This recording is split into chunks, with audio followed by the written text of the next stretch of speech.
गरुड़ देव ने बताया कौन से पुत्र या पुत्री की मृत्यु पिता से पहले हो जाती है। आज हम एक गहरी और महत्वपूर्ण कथा सुनेंगे। आप सभी से निवेदन है कि इस कथा को ध्यान से और अंत तक जरूर सुनें और इस कथा को आधा अधूरा छोड़कर जाने की गलती मत करिएगा। तो आइए इस कथा को हम शुरू करते हैं। प्राचीन काल में एक दूर देश में एक राजा था जिसका नाम विराट था। राजा विराट एक महान और धार्मिक व्यक्ति था। उसकी शक्ति, उसके न्यायप्रियता और उसकी विचारशीलता के कारण उसे सभी लोग सम्मान देते थे। लेकिन उसके जीवन में एक समस्या थी जो उसे हर समय परेशान करती थी।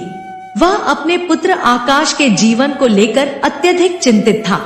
राजा विराट का मानना था कि उसका पुत्र आकाश उसे हमेशा से ज्यादा लंबा जिएगा और यही चिंता उसे निरंतर व्याकुल करती थी।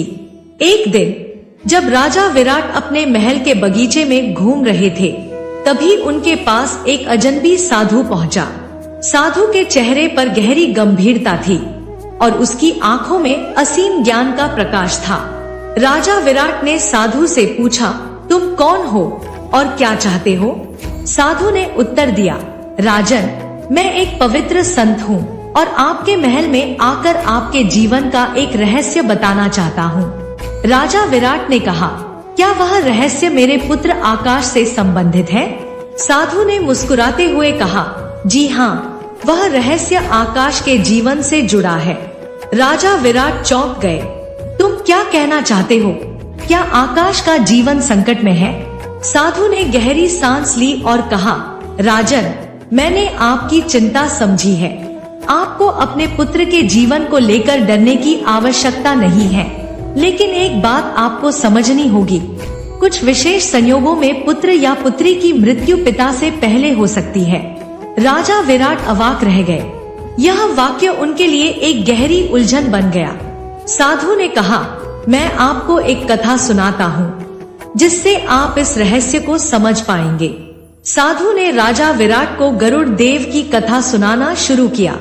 बहुत समय पहले की बात है, जब देवताओं और असुरों के बीच युद्ध हो रहे थे। देवताओं का सेनापति था गरुड़ देव और उसके साथ एक महान राजा थे, राजा विराट। राजा विराट ने अपने परिवार को बहुत प्यार किया था, खासकर अपने पुत्र आकाश को। राजा विराट ने साधु की बातों को ध्यान से सुना और यह महसूस किया कि इस कथा में उसे कहीं न कहीं अपनी चिंता का उत्तर मिल सकता है। साधु ने आगे कहा, गरुड़ देव ने एक बार राजा विराट से कहा था, राजन, जीवन में मृत्यु का समय कभी कभी बहुत अप्रत्याशित होता है। यह केवल भाग्य पर निर्भर नहीं होता, बल्कि कर्म, मानसिक स्थिति और समय पर भी निर्भर करता है। यह तो एक रहस्य है जिसे केवल वही व्यक्ति समझ सकता है जो जीवन के सच्चे उद्देश्य को समझे। राजा विराट ने फिर पूछा, क्या इसका मतलब यह है कि पुत्र की मृत्यु पिता से पहले हो सकती है? साधु ने कहा, जी हाँ, लेकिन यह तब होता है जब पुत्र की मानसिकता और कर्म उसे उस मार्ग पर ले जाते हैं जहां उसके जीवन का अंत पहले होता है। यह केवल युद्ध या साहस के मामलों में नहीं, बल्कि जीवन के प्रत्येक पहलू में हो सकता है। राजा विराट ने कहा, मुझे इसे पूरी तरह से समझना है। क्या आप मुझे एक और उदाहरण दे सकते हैं? साधु ने उत्तर दिया, बिल्कुल। यह उदाहरण एक प्राचीन राजा की कथा से है जो अपने दो पुत्रों विहान और विक्रम के साथ बहुत परेशान था। साधु ने कहानी सुनानी शुरू की।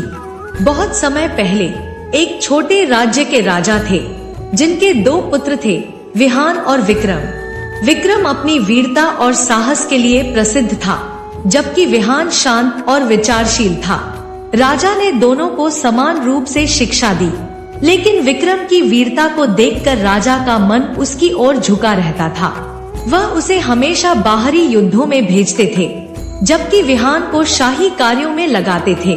विहान के पास सोचने का समय था और वह हमेशा गहन ध्यान में लीन रहता था।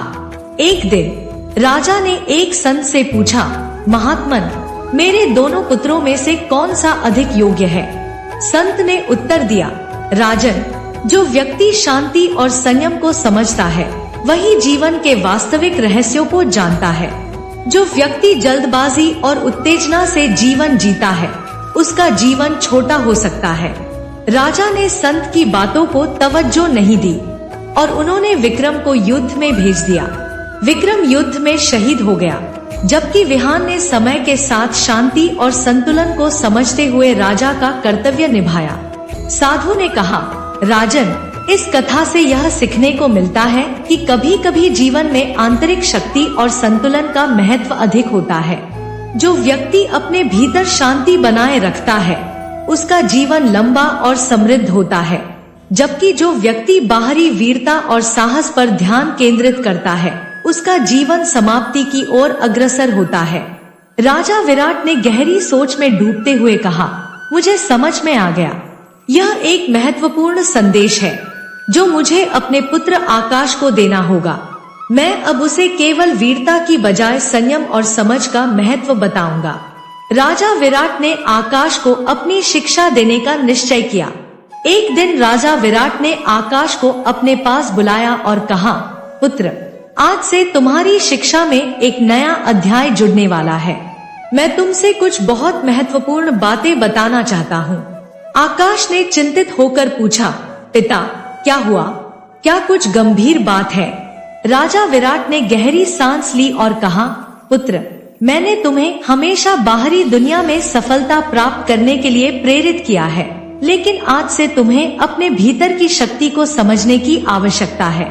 यह जरूरी है कि तुम अपने विचारों और कर्मों पर ध्यान दो, क्योंकि यही तुम्हारी वास्तविक शक्ति है। आकाश कुछ देर तक चुप रहा। वह हमेशा से ही बाहरी दुनिया की दौड़ में शामिल था और अपने साहसिक कार्यों के कारण प्रसिद्ध था, लेकिन उसके पिता की बातें गहरी थी और उसे महसूस हुआ कि जीवन का कोई और पक्ष भी है जिसे वह अब तक नहीं समझ पाया था। राजा विराट ने आगे कहा, मैं तुम्हें एक छोटी सी परीक्षा देना चाहता हूँ। यह परीक्षा तुम्हारे संयम और मानसिक शक्ति को परखने के लिए होगी। तुम यहाँ से एक दिन की यात्रा पर जाओगे और इस दौरान तुम्हें हर एक समस्या का समाधान अपनी सोच और समझ से करना होगा, बिना किसी बाहरी सहायता के। आकाश ने पिता की बातों को गंभीरता से लिया और अगले दिन यात्रा पर निकल पड़ा। रास्ते में उसे कई समस्याएं आईं। पहाड़ों की ऊंचाई, उग्र पशु और कई बार रास्ता खो गया, लेकिन आकाश ने अपने पिता की शिक्षा को ध्यान में रखते हुए हर समस्या का हल शांति से किया। उसने किसी भी परिस्थिति में अपनी मानसिक स्थिति को विचलित नहीं होने दिया। इस यात्रा ने आकाश को यह समझने में मदद की कि जीवन में बाहरी संघर्षों से ज्यादा जरूरी आंतरिक संघर्ष है। जब आकाश वापस लौटा तो उसने देखा कि उसका पिता राजा विराट कुछ चिंतित लग रहे थे। उसने पिता के पास जाकर पूछा, पिता, क्या हुआ? क्या कुछ समस्या है? राजा विराट ने आकाश की ओर देखा और मुस्कुराते हुए कहा, पुत्र, तुम्हारी यात्रा ने मुझे बहुत प्रभावित किया है।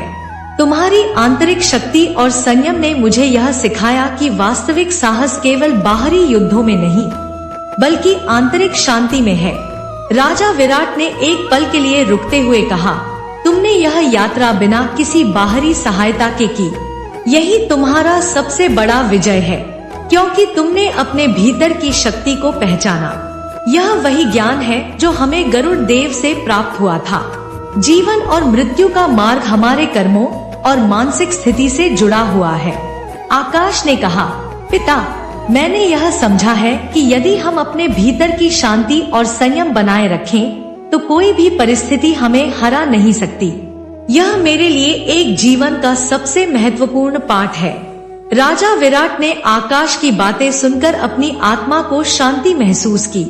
अब उसे यह समझ में आ गया था कि उसके पुत्र आकाश का जीवन लंबा और शांतिपूर्ण होगा, क्योंकि वह अब केवल बाहरी वीरता पर नहीं बल्कि आंतरिक शांति पर ध्यान देने लगा था। राजा विराट अब पूरी तरह से संतुष्ट थे कि उनका पुत्र आकाश सही मार्ग पर है। लेकिन एक दिन राजा विराट को स्वयं एक बड़ी परीक्षा का सामना करना पड़ा। एक शक्तिशाली असुर राजा ने उनके राज्य पर आक्रमण करने का निर्णय लिया। असुर राजा का नाम कालगण था और वह अत्यधिक क्रूर और ताकतवर था। उसने राजा विराट को चुनौती दी कि वह युद्ध करे। या फिर वह राज्य को पूरी तरह से नष्ट कर देगा। राजा विराट ने युद्ध के लिए तैयारियां शुरू कर दी, लेकिन उन्होंने यह भी सोचा कि क्या यह युद्ध केवल बाहरी वीरता पर आधारित है या क्या इसमें भी जीवन का कोई गहरा अर्थ छिपा है। राजा विराट को अब यह समझ में आने लगा था कि किसी भी युद्ध का वास्तविक उद्देश्य केवल बाहरी विजय नहीं होना चाहिए, बल्कि उस युद्ध के दौरान अपने मानसिक और आंतरिक संतुलन को बनाए रखना भी उतना ही महत्वपूर्ण है। उन्होंने अपने पुत्र आकाश से कहा, पुत्र, इस युद्ध में तुम मेरी सहायता करोगे, लेकिन मैं चाहता हूँ कि तुम केवल बाहरी वीरता से नहीं, बल्कि अपने भीतर की शक्ति से काम लो। युद्ध के दिन राजा विराट और आकाश ने मिलकर असुर राजा कालगण को हराया, लेकिन उन्होंने यह भी महसूस किया कि यह विजय केवल बाहरी शक्ति से नहीं, बल्कि मानसिक और आंतरिक संतुलन से प्राप्त हुई थी। दोनों ने यह सिद्ध किया कि जीवन में असली विजय वह है जो हमें अपने भीतर से प्राप्त होती है। गरुड़ देव का संदेश राजा विराट के जीवन का सबसे महत्वपूर्ण सत्य बन गया। उन्होंने यह समझ लिया था कि कभी भी जीवन में किसी के साथ भेदभाव या केवल बाहरी पहलुओं पर ध्यान देने से हमें वास्तविक ज्ञान नहीं मिल सकता। हमें अपने जीवन के उद्देश्य और मानसिक स्थिति पर ध्यान केंद्रित करना चाहिए, क्योंकि यही हमारे जीवन की असली सफलता और संतुष्टि का मार्ग है। राजा विराट और आकाश की युद्ध में विजय के बाद आकाश को अब गहरी आत्मचिंतन की आवश्यकता महसूस हुई। यद्यपि युद्ध में सफलता प्राप्त हुई थी, लेकिन आकाश ने यह महसूस किया कि बाहरी विजय की असली कीमत होती है, और वह कीमत मानसिक शांति और आंतरिक संतुलन से कहीं अधिक महत्वपूर्ण है। आकाश ने कुछ दिन शाही महल में बिताए, लेकिन उसकी आत्मा में बेचैनी थी, जो उसे हर समय आंतरिक शांति की तलाश में एक नई दिशा दिखा रही थी। एक दिन वह अपने महल से बाहर निकल पड़ा और शांतिपूर्वक जंगल में जाने का निश्चय किया। उसे यह जानने की आवश्यकता थी कि जब युद्ध और बाहरी विजय के बाद भी मन में संतुष्टि नहीं हो, तो क्या है जो मनुष्य को सच्ची शांति दे सकता है। आकाश ने जंगल में कदम रखा। वह जानता था कि यह यात्रा उसे एक गहरे आत्मबोध की ओर ले जाएगी। जंगल के भीतर वह एक छोटी सी नदी के किनारे बैठा और अपने पिता के उपदेशों को याद करने लगा।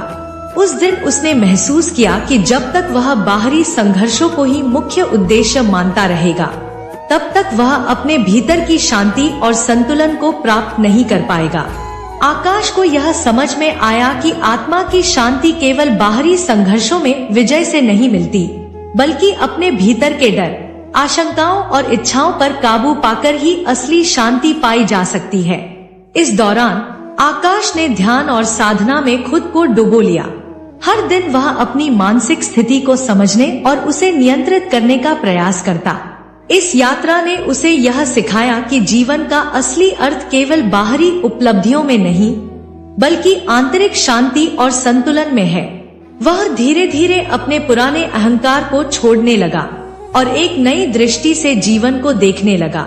इसी बीच राजा विराट को यह आभास हुआ कि उनके पुत्र ने कुछ समय से महल में वापस आकर कोई कामकाज नहीं किया था।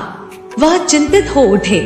राजा विराट को यह समझने में देर नहीं लगी कि आकाश ने जो निर्णय लिया था वह उसकी आंतरिक यात्रा के लिए जरूरी था। हालांकि वह पिता होने के नाते अपने पुत्र को हर समय सुरक्षित देखना चाहते थे, लेकिन वह यह भी समझते थे कि आकाश को स्वयं अपने रास्ते का चुनाव करना चाहिए। राजा विराट ने अपने पुरोहित से सलाह ली, जो उन्हें जीवन के गहरे रहस्यों को समझने में मदद करते थे। पुरोहित ने कहा, राजन, आपका पुत्र एक महान आत्मबोध की ओर बढ़ रहा है। वह बाहरी संघर्षों और विजय को पार करके अपने भीतर की यात्रा पर निकला है। यही एक सच्चा साधक है जो कभी बाहरी दुनिया के भ्रम में नहीं खोता। राजा विराट ने अपने पुराने अनुभवों को याद करते हुए खुद को आकाश की यात्रा में पूरी तरह से समर्थन देने का निश्चय किया। उन्हें अब यह समझ में आ गया था कि सच्चे जीवन का उद्देश्य केवल बाहरी कर्तव्यों और इच्छाओं की पूर्ति नहीं है, बल्कि आत्मा की शांति प्राप्त करना है। यह गहरी समझ ही उनके जीवन का असली उत्तर थी, जिसे वह अब आकाश को सिखाने का प्रयास करेंगे। जंगल में बिताए गए कई महीनों के बाद आकाश अब मानसिक रूप से स्थिर और संतुलित हो चुका था। उसने जीवन को एक नई दृष्टि से देखा। बाहरी दुनिया के संघर्षों और युद्धों में उसकी सफलता अब उसे उतना संतोष नहीं देती थी जितना कि अपने भीतर की शांति में मिल रहा था। एक दिन जब वह ध्यान कर रहा था, उसे एक अजीब अनुभूति हुई। वह एक गहरी चेतना में डूब गया, जहां उसे अपने अस्तित्व का वास्तविक अर्थ महसूस हुआ। आकाश को इस अनुभव में यह समझ में आया कि जीवन और मृत्यु के बीच का अंतर केवल शारीरिक रूप से नहीं, बल्कि मानसिक और आंतरिक स्तर पर भी होता है। उसने महसूस किया कि मृत्यु केवल शरीर का अंत नहीं है, बल्कि यह जीवन के सच्चे उद्देश्य की ओर एक कदम है। आकाश के लिए यह अनुभव एक गहरी चेतना का था, जिसमें उसने जीवन को एक शाश्वत सत्य के रूप में महसूस किया। इस अनुभव के बाद आकाश ने अपने पिता को पत्र लिखा, जिसमें उसने उन्हें अपनी यात्रा के बारे में बताया। उसने लिखा, पिता, अब मुझे यह समझ में आ गया है कि जीवन का असली उद्देश्य क्या है। विजय केवल बाहरी संघर्षों में नहीं, बल्कि अपने भीतर की लड़ाई जीतने में है। मैं जानता हूँ कि अब मुझे जीवन और मृत्यु के रहस्यों को समझने की आवश्यकता है। यह यात्रा एक निरंतर प्रक्रिया है और मुझे यकीन है कि मैं अब जीवन के सच्चे अर्थ को पा चुका हूँ। आकाश का पत्र पढ़कर राजा विराट को अत्यधिक शांति मिली। उन्होंने यह महसूस किया कि आकाश ने जो मार्ग चुना वह एक महान मार्ग था, क्योंकि वह जीवन के सबसे गहरे रहस्य को समझने के लिए तत्पर था। राजा विराट ने खुद को आकाश की यात्रा में पूरी तरह से समर्थन देने का निश्चय किया। वह जानते थे कि आकाश का यह ज्ञान केवल उसे ही नहीं, बल्कि समूचे राज्य को सिखाने का एक माध्यम बनेगा। राजा विराट ने घोषणा की कि अब वह अपने राज्य को शांति और संतुलन के सिद्धांतों पर चलाएंगे। उन्होंने युद्ध, विजय और बाहरी संघर्षों के बजाय जीवन के आंतरिक सत्य और आत्मा की शांति को ही प्राथमिकता दी। इस घोषणा के बाद उनके राज्य में एक नया युग शुरू हुआ, जहां बाहरी संघर्षों की बजाय आंतरिक शांति और संतुलन को महत्व दिया गया। राजा विराट और आकाश के जीवन का उद्देश्य अब केवल बाहरी संघर्षों की विजय नहीं, बल्कि आत्मबोध और आंतरिक शांति की प्राप्ति था। गरुड़ देव का उपदेश अब उनके जीवन का असली मार्गदर्शन बन चुका था। आकाश ने समझ लिया था कि जीवन और मृत्यु केवल शारीरिक अवस्थाएं नहीं हैं, बल्कि मानसिक और आत्मिक यात्राएं हैं, जिनमें विजय तभी मिलती है जब हम अपने भीतर के अंधकार को पार करके आंतरिक प्रकाश की ओर बढ़ते हैं। इस प्रकार राजा विराट और आकाश ने जीवन के वास्तविक अर्थ को समझा। उन्होंने यह सीखा कि जीवन का हर एक क्षण महत्वपूर्ण है, और जब हम अपने आंतरिक संघर्षों को पार करते हैं, तो हम जीवन के सबसे गहरे सत्य तक पहुंच सकते हैं। यही वह सच्चाई थी जिसे गरुड़ देव ने उन्हें बताया था, और अब वे इसे अपने जीवन में पूरी तरह से आत्मसात कर चुके थे।